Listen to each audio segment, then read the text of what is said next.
Alors je m'appelle François, j'ai rejoint l'association, qui n'était à l'époque qu'un groupe, l'association IG45 en 2011. Pour plusieurs raisons, mais j'avais, quand j'ai pris ma retraite, un fils de 20 ans qui avait un peu de mal à trouver son orientation, et je l'avais invité, j'avais incité à nouer un dialogue avec des professionnels passionnés.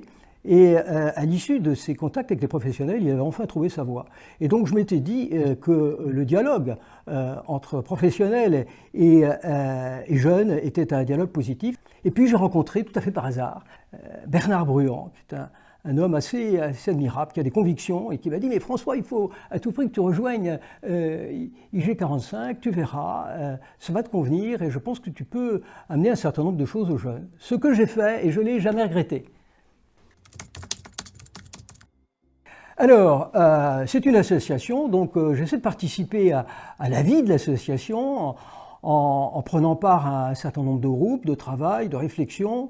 Je suis accessoirement membre du conseil d'administration de l'association, mais surtout en collaboration, en concertation avec mes collègues, j'organise des interventions. J'organise des interventions pour le lycée Potier, donc nous accompagnons une classe de jeunes qui préparent un concours d'intégration aux grandes écoles de commerce, et nous les préparons aux oraux. Et au niveau du lycée Jacques Monod, nous organisons des simulations d'entretien de recrutement avec deux classes, une classe de BTS Bio et une classe de BTS SIRA. Au lycée Monod, nous organisions une intervention destinée au BTS SIRA. Et la professeure m'avait dit vous avez 14 élèves, mais vous risquez d'en avoir que 12. Parce qu'il y en a 2 qui ne fréquentent plus le lycée depuis 3 semaines.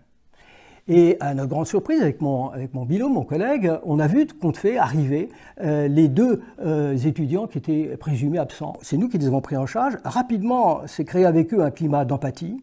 Nous les avons valorisés, alors même que sans doute leur environnement familial, amical, avait plutôt tendance à les dévaloriser qu'à les valoriser.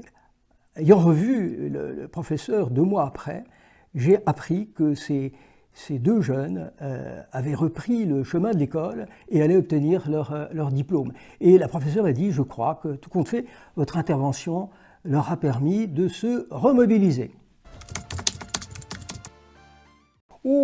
Alors, d'abord, sans doute l'éthique. L'ambiance, bien sûr, qui est une ambiance, je dirais, conviviale, de camaraderie et de tolérance mutuelle, et la volonté de toujours être meilleur, de s'améliorer. Les membres du IG45 ont toujours la volonté de mettre à jour leur niveau de connaissance. Lundi, je participais avec 2 autres membres de l'association, et la présidente notamment, à un cours concernant le recrutement, de façon à ce qu'on puisse mesurer qu'il n'y a pas de décalage entre ce qu'on a vécu il y a 10 ans et puis ce que l'on vit aujourd'hui.